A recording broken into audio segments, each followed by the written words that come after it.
So today I got a fun real estate story.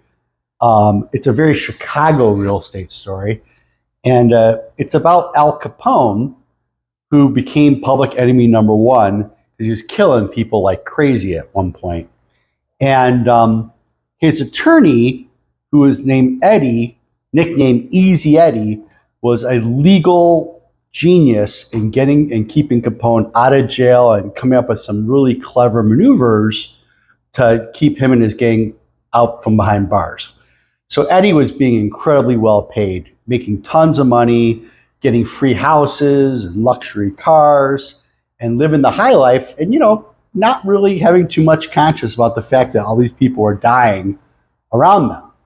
However, he did have one soft spot for his son Butch, and he realized that he was giving Butch everything in the world he could give, great education and clothes and material things.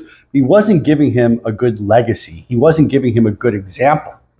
So eventually, Eddie turned on Capone and testified against Capone for tax evasion, which Capone actually did wind up serving 11 years. And when Eddie did this, he knew that he was going to get killed for this. And sure enough, they found Eddie with 15 bullet holes through his body, allegedly killed by Capone's men.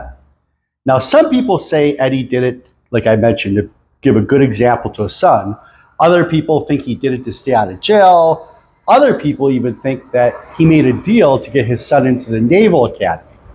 We'll never know 100% for sure. But his son went to war in World War II. He was assigned to the USS Lexington aircraft carrier. He was a pilot.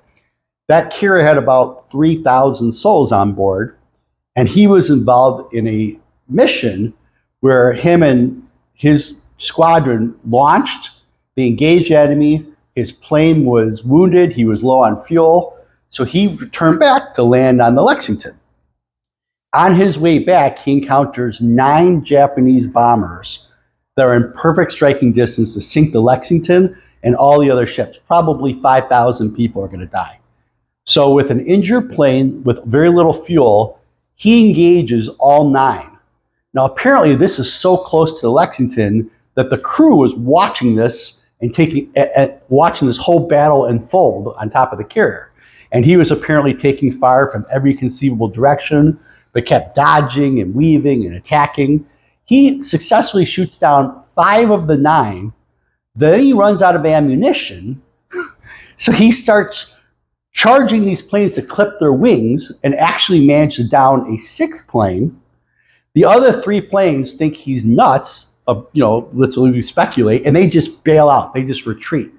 He lands his wounded plane on the aircraft carrier, and, he was a hero, obviously. And so he won the first Congressional Medal of Honor of World War II.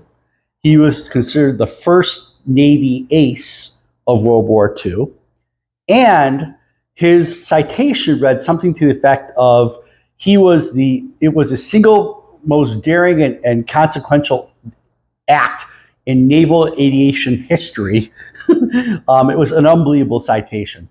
And so this was Captain Butch Ohaire, Easy Eddie's kid, who, was the son of Capone's notorious attorney.